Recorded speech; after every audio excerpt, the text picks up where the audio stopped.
पल भी व्यर्थ न जाए प्रभु जी दया करो।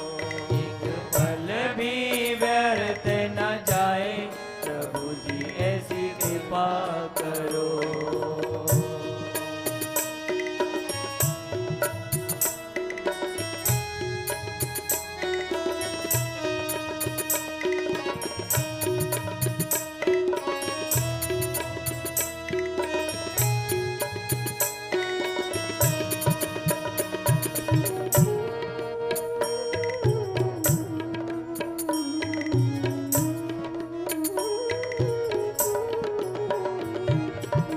श्वास श्वास तेरा नाम उचारो, श्वास श्वास तेरा नाम उचारो। हे राम हे राम हे राम हे राम। घनश्याम घनश्याम घनश्याम घनश्याम।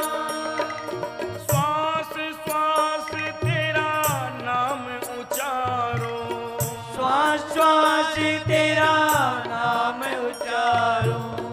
श्वास श्वास तेरा नाम उचारो, श्वास श्वास तेरा नाम उचारो।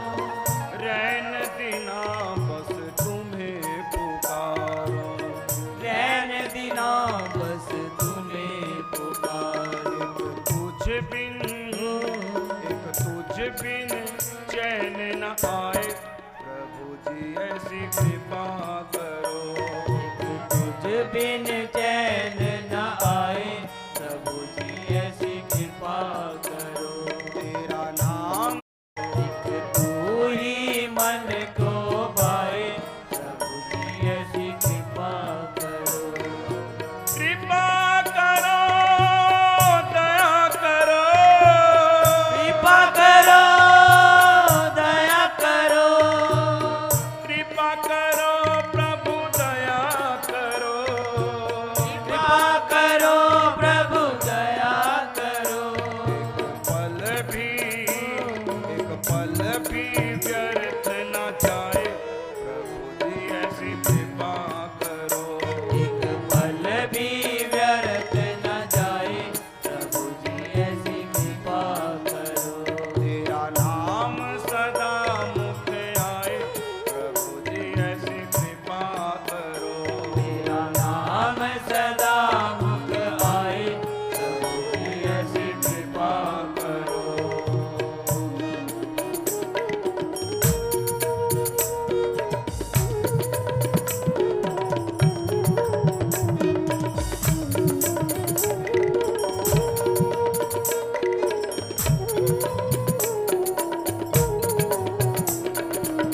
करुणदास कहे सुनो हमारी, करुणदास कहे सुनो हमारी।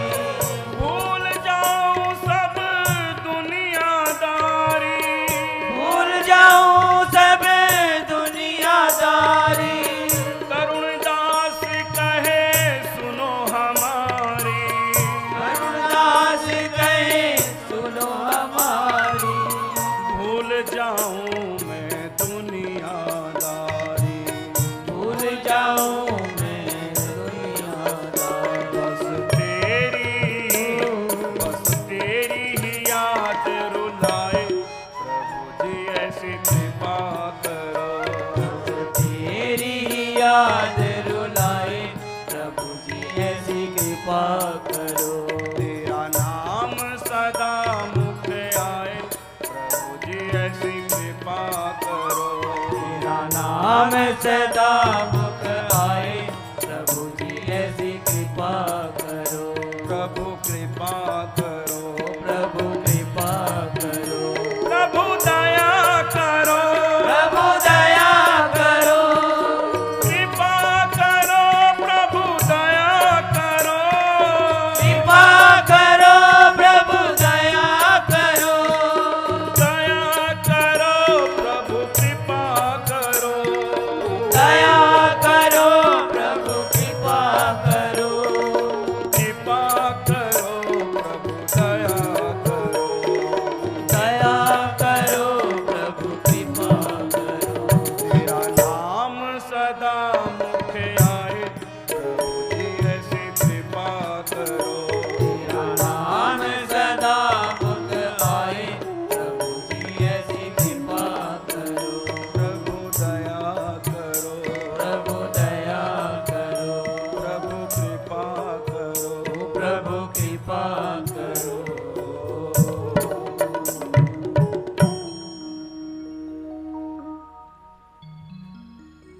आप लोग कल कथा श्रवण कर रहे थे रुद्र प्रताप सिंह की बेटी राजकुमारी शैलजा की। इस कथा का कुछ अंश रह गया था। जिन्होंने कल कथा नहीं सुनी, इशारे में थोड़ा संकेत मात्र कर देता हूं, जिससे कि उनको आगे कथा समझ में आ जाए। बाल विधवा थी राजकुमारी शैलजा। छत के ऊपर खड़ी एक दिन केस सुखा रही थी। ऊपर से छींटे नीचे गिरे, नीचे जमादार का लड़का झाड़ू लगा रहा था। दोनों के परस्पर नेत्र मिले। लड़के को लगा कि मुझसे प्यार करती है। थोड़ी देर बाद लड़के के मन में आया कि अब लड़का चला गया होगा। जब झांका तो वहीं बैठा था। फिर दूसरी बार दोनों का मिलन हुआ, दृष्टि मिलन। इसी प्रकार थोड़ी देर बाद फिर झांका कि अब तो लड़का चला ही गया होगा। फिर वही दृष्टि मिलन हुआ। लड़के के मन में भ्रम आ गया कि लड़की मुझसे प्यार करती है। लड़के का लड़की से प्यार हो गया। लेकिन लड़की संतों का संग करती थी। भगवान राम के सिवा उसके हृदय में कोई दूसरा नहीं था। लड़के को काम ज्वर हो गया। मैं राजकुमारी को कैसे मिल पाऊंगा? राजकुमारी मुझसे प्रेम करती है, मैं राजकुमारी से प्रेम करता हूं। मर रहा था राजकुमारी के पीछे।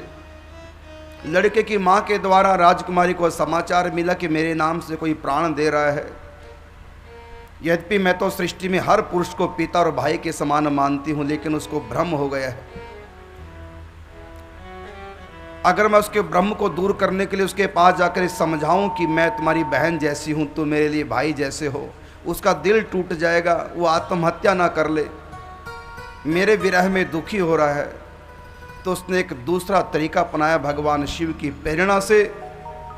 वो तरीका यह है कि तुम 40 दिन मणिकर्णिका घाट पर बैठ करके श्री राम जय जय राम का जप करना। 40 दिन जब तुम लगातार जप करोगे, 40 दिन के बाद मैं दुल्हन बन करके तुम्हारे पास आ जाऊंगी। उसको विश्वास था राजकुमारी को कि 40 दिन के बाद इसका चित्त बिल्कुल पवित्र हो जाएगा। उसका विश्वास था। बिन विश्वास भगति नहीं, तेहि बिन द्रवहि न राम। राम कृपा बिन सपने हो जीव न लहे विश्राम। राजकुमारी को पाने के लालच में नाम जप करने लगा। दिन रात करके नाम जप करता था। काशी के प्रसिद्ध शमशान घाट में मणिकर्णिका घाट पर बैठ करके नाम जप करने लगा। नाम जप वो कोई चित्त शुद्धि के लिए नहीं कर रहा था। नाम जप वो कोई मुक्ति के लिए नहीं कर रहा था। नाम जप वो कोई भगवान के लिए नहीं कर रहा था। लेकिन मैंने बताया कल प्रभु का नाम कैसी भी करो, बस करो, फल मिलेगा। अग्नि को प्रेम से छुओ, चाहे अनजाने में छुई जाए, मन से छुओ चाहे बेमन से छुओ। अग्नि का जो स्वरूप है, जो सहज स्वभाव है, उसका जो वस्तु गुण है, वो तो अग्नि अपना काम करेगी। अग्नि का काम जलाना है। अग्नि भाव को नहीं देखती कि तुम किस भाव से छू रहे हो। तुम किसी भी भाव से छुओ, अगर मुझको छुओगे मैं तो अपना काम करूंगी, जलाऊंगी। ऐसे ही प्रभु का नाम कहता है, तुम किसी भी भाव से मेरा आश्रय लो, मैं तो चित्त की शुद्धि करूंगा ही करूंगा। मैं तो भगवान से मिलाऊंगा ही मिलाऊंगा। इस कथा से आप लोग शिक्षा लो। मन लगे चाहे ना लगे। बेमन से हम नौकरी जाते हैं, अगर काम कर रहे हैं लेकिन बेमन से कर रहे हैं, अगर काम ठीक कर रहे हैं भले बेमन से कर रहे हैं, तो तनख्वाह मिलेगी कि नहीं मिलेगी? बेमन से नहा रहे हो सर्दी में, जनवरी के महीने में, सुबह सुबह उठ करके नहाना अच्छा नहीं लगता, लेकिन नहाना पड़ रहा है मजबूरी में, तो हम लोग बेमन से नहाते हैं। तो बोलो नहाया जाता है कि नहीं नहाया जाता? बेमन से सारे काम हो जाते हैं।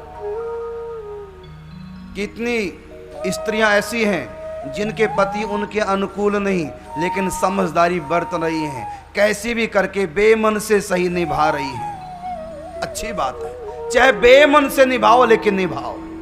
पुरुष भी कितने ऐसे हैं, मन तो करता तलाक ले लें, घर में हर रोज कलेश, लेकिन फिर भी समझदारी कर लेते हैं, चलो कोई बात नहीं, मेरे भाग्य में जैसी भी लिखी थी इसी के साथ गुजारा करना। बेमन से सही, इससे अच्छा व्यवहार करना है। मन तो नहीं करता अच्छा व्यवहार करने का, बेमन से अच्छा व्यवहार करते हैं तो जिंदगी चल रही है। बेमन से तुम कुछ भी करो, कर्म का फल मिलेगा।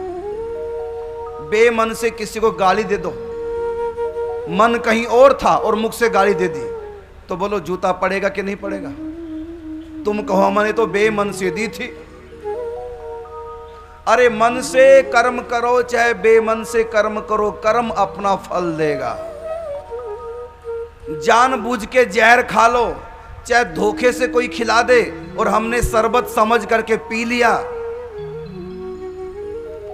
मन तो जहर में नहीं था, मन तो शरबत सोच रहे थे शरबत है, तो क्या जहर अपना काम नहीं करेगा? मन से पियो चाहे बेमन से पियो, विष अपना काम करेगा। मन से पियो चाहे बेमन से पियो, अमृत अपना काम करेगा। इसी प्रकार प्रभु का नाम मन से लो चाहे बेमन से लो, अगर नाम लिया गया तो कल्याण करेगा, ये पक्की बात है, आप विश्वास कीजिए।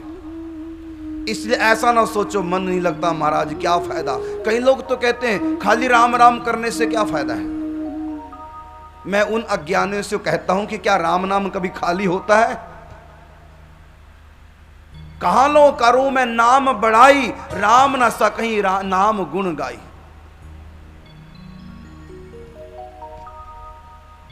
राम से बड़ा राम का नाम, अंत में निकला ये प्रणाम। राम से बड़ा राम का नाम। जिस सागर को बिना सेतु के लांग सके नहीं राम, कूद गए हनुमान उसी में लेके राम का नाम। राम से बड़ा राम का नाम। वो दिल वाले डूब जाएंगे जिनमें नहीं है नाम, वो पत्थर भी तैर जाएगा लिखा होगा श्री राम। राम से बड़ा राम का नाम। अब देखिए उदाहरण आपके सम्मुख है। ये लड़का भगवान का नाम ले रहा है, मन भगवान के नाम में नहीं है और ना ही मन भगवान में है, मन है राजकुमारी में।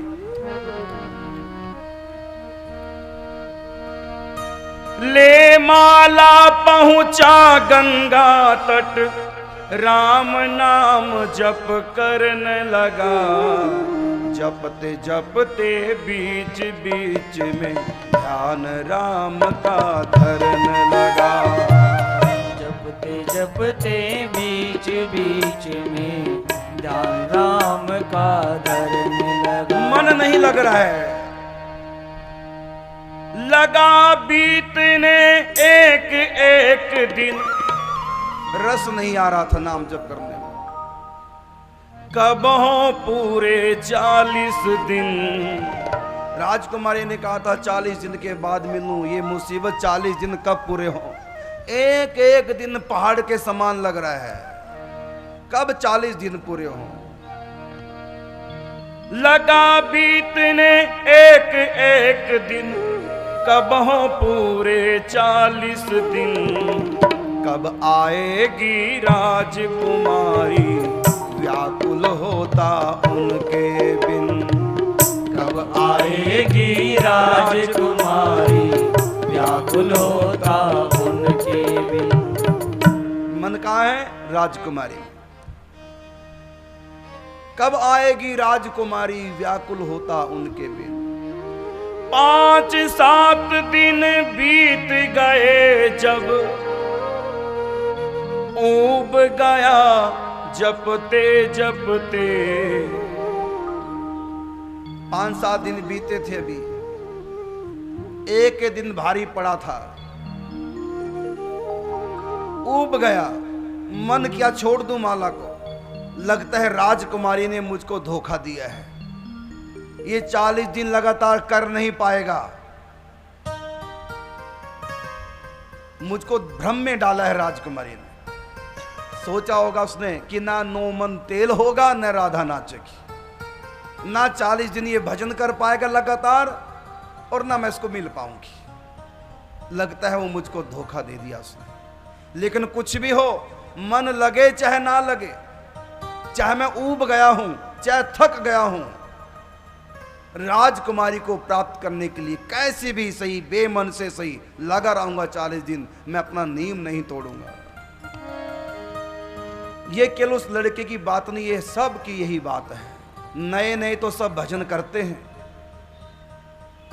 नए नए जब शिष्य बनते हैं सब भजन करते हैं, फिर सत्संग से दूर हुए, धीरे धीरे शिथिलता साधना में आने लग जाती है। हाँ, जिनको सत्संग लगातार मिलता रहता है उनको जोश उनका बना रहता है। तो 5-7 दिन बीत गए, ऊब गया जपते जपते, लेकिन विशेषता क्या थी लड़के में? फिर भी नियम न तोड़ा, चाहे थका नाम रटते रटते। फिर भी नियम न तोड़ा, चाहे थका नाम रटते रटते। जपता रहा रात दिन माला, राजकुमारी के प्यार में एक एक दिन काट रहा था मिलने की इंतजार में। एक एक दिन काट रहा था मिलने की इंतजार में। फिर भी नीम ना तोड़ा, चाहे नाम जपा, चाहे थका नाम रटते रटते। बस यही मैं उपदेश देना चाहता हूं। चाहे तुम बोर हो जाओ, चाहे बिल्कुल भी नाम में रस ना आए, नाम जपना मानो मुसीबत लगती हो, फिर भी जो तुमने अपने गुरु से नीम लिया है, जो भगवान को साक्षी मान के जो 16 माला का, 8 माला का, 32 माला का जो भी नीम लिया, बस वो नीम ना टूटे। बस मन लगे चाहे ना लगे, चाहे मुसीबत मान लो भजन करना, माला को भले मुसीबत मान लो, श्रद्धा नहीं है भले श्रद्धा ना हो, बस लगे रहो। अरे कितने काम बेमन से करने पड़ते हैं समाज में रह के, एक काम ये सही। अगर तुमको लाभ दिखाई नहीं देता तो नुकसान भी तो कोई नहीं है।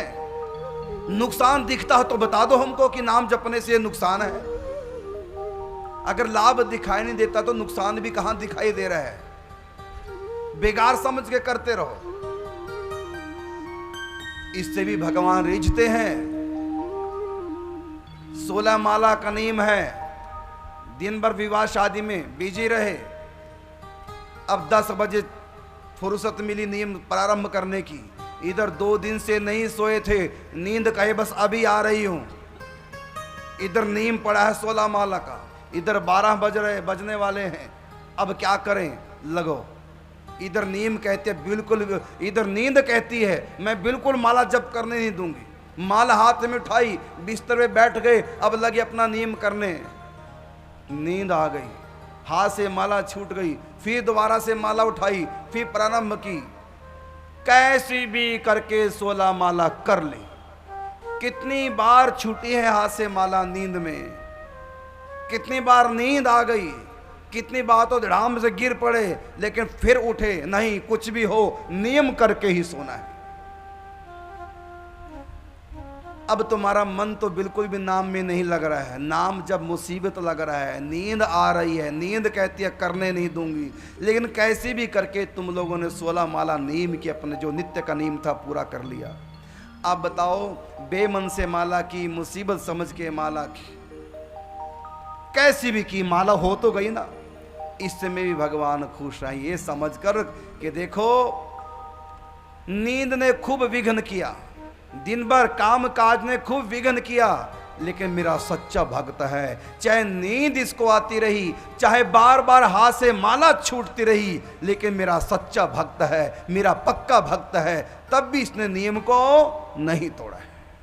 भगवान रीझ जाएंगे उस दिन तो, बल्कि ज्यादा खुश होंगे भगवान कि तो अब भी नियम नहीं तोड़ा।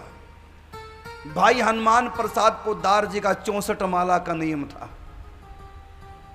इधर जेल मिल गई, गौ हत्या आंदोलन में सम्मिलित थे।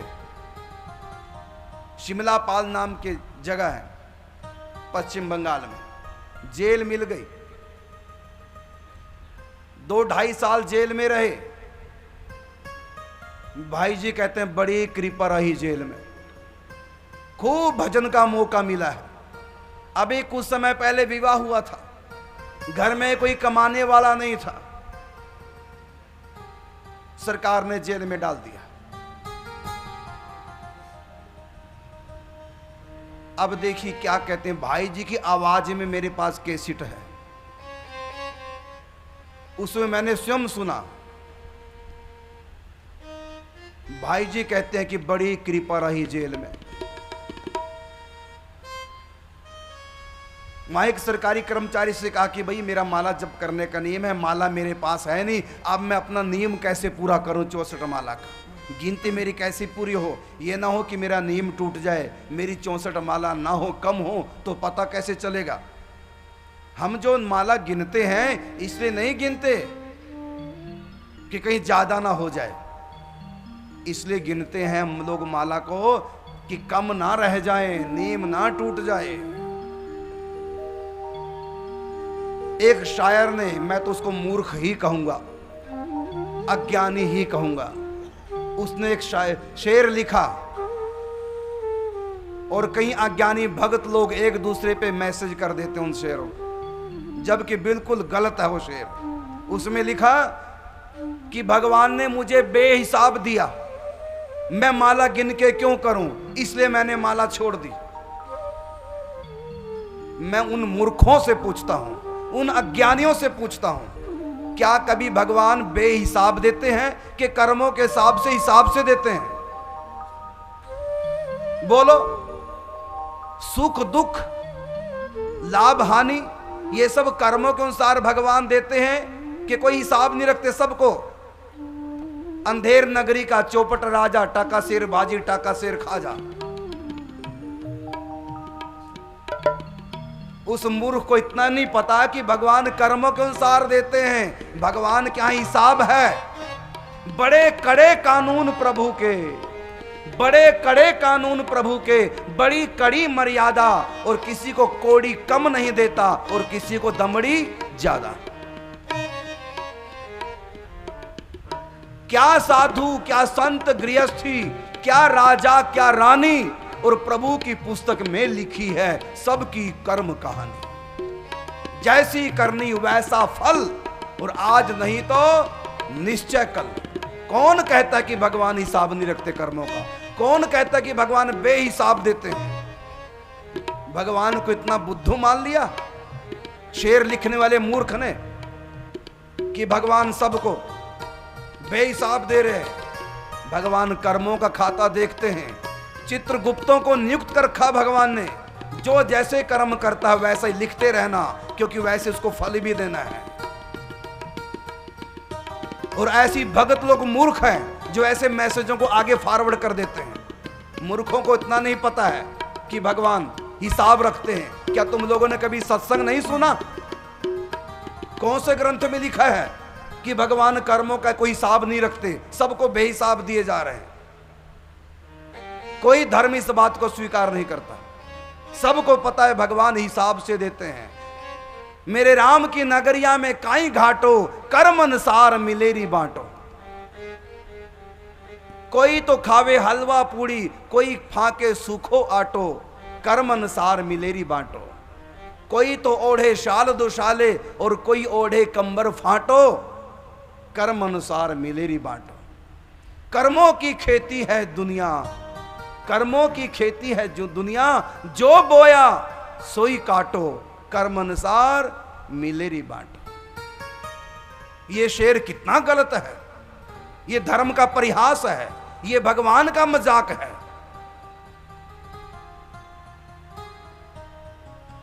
ये तो हर बच्चा भी जानते इस बात, हर बच्चा इस बात को जानता है कि परमात्मा कर्मों के अनुसार सुख और दुख देते हैं। और ये शेर क्या लिखा है कि भगवान ने बेहिसाब दिया है, तो मैं हिसाब से माला क्यों करूं गिन करके? ये सोचकर मैंने माला छोड़ दी। ऐसे से मैसेज तुम लोग फॉरवर्ड करते हो। कर्मों के अनुसार सुख दुख आते हैं। भीष्म पितामह कितने ऊंचे भक्त थे भगवान के। मृत्यु के समय उनके मन में शंका आई। भगवान श्री कृष्ण से प्रश्न किया, मैं अपने 100 जन्मों तक का इतिहास अपना जानता हूं। इतने बड़े योगी थे भीष्म पितामह। मैं अपने 100 जन्मों तक का पूर्व के इतिहास जानता हूं। मैंने कभी ऐसा जघन्य अपराध नहीं किया जो 56 दिन से मैं तीरों की सैया पर लेटा हुआ। भगवान ने कहा तुम तो 100 जन्मों को जानते हो, मैं तुम्हारे अनंत जन्मों को जानता हूं। देखो मैं तुमको स्वयं दिखाता हूं, स्वयं देखो तुमने क्या कर्म किया है। तो भीष्म पितामह देख रहे हैं अपना पुराना इतिहास। क्या देखा? भीष्म पितामह एक सांप को बाण की नोक से उठा करके झाड़ी पे फेंक देते हैं, कंटीली झाड़ी पे फेंक देते हैं। वो सांप लटका रहा बेचारा झाड़ी पर, थोड़ा भी खिसकने की कोशिश करता, झाड़ी से निकलने की कोशिश करता और कांटे गड़ जाते। 56 दिन तक वो सांप कांटों की झाड़ी पे लटका रहा। उसको घाव हो गए थे, चींटियां उनको खा रही थी, सर्प को, जीवित को। भीष्म पितामह की आंख खोली, भगवान श्री कृष्ण ने कहा, दादा देख लिया आपने अपना पूर्व इतिहास, गिने हैं आपने उस सर्प को कितने कांटे लगे थे, गिन लो।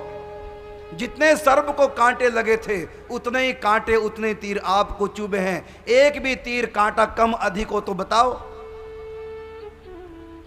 अच्छी करनी करो रे भैया, कर्म ना करियो काला, लाख आंख से देख रहा है तुझे देखने वाला। बड़े कड़े कानून प्रभु के, बड़ी कड़ी मर्यादा, किसी को कौड़ी कम नहीं देता, किसी को दमड़ी ज्यादा। तो भगवान बेहिसाब नहीं देते, भगवान हिसाब रखते हैं। भगवान को कहो कि वो हिसाब नहीं रखते, बिना हिसाब के देते रहते हैं, ये तो तुम भगवान को मूर्ख ठहरा रहे हो। झूसी का एक राजा था, ये झूसी पड़ता है, इसका प्राचीन नाम है प्रतिष्ठानपुर, इलाहाबाद में शास्त्री पुल के पार प्रतिष्ठानपुर नगरी, उसी का नाम कभी हुआ करता था अंधेर नगरी।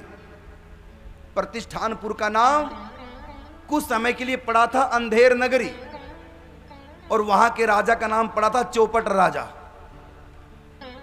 अंधेर नगरी का चौपट राजा। क्यों?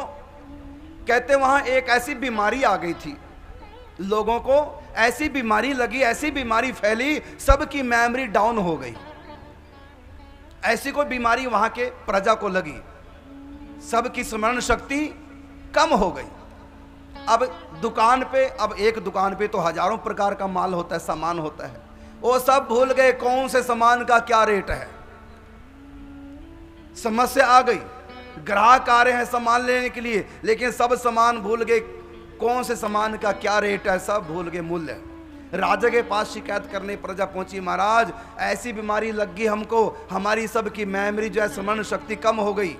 राजा ने कहा, हो तो मेरी भी गई है, ये बीमारी मुझको भी लगी है, आपको क्या परेशानी? महाराज परेशानी ये है कि हमारी दुकान में हजारों प्रकार का सामान है, रेट याद ही नहीं रहता, अब क्या करें? राजा ने कहा, कुछ समय के लिए हर सामान का एक ही रेट कर दो। अंधेर नगरी का चौपट राजा टका शेर भाजी और टका शेर खाजा, 1 रुपए का 1 किलो सब्जी जो उस समय बिल्कुल सस्ती थी, और 1 रुपए का 1 किलो खोआ, बढ़िया खाने का माल। मिठाई भी 1 रुपया किलो और आलू भी 1 रुपया किलो। अब आलू कौन खाए?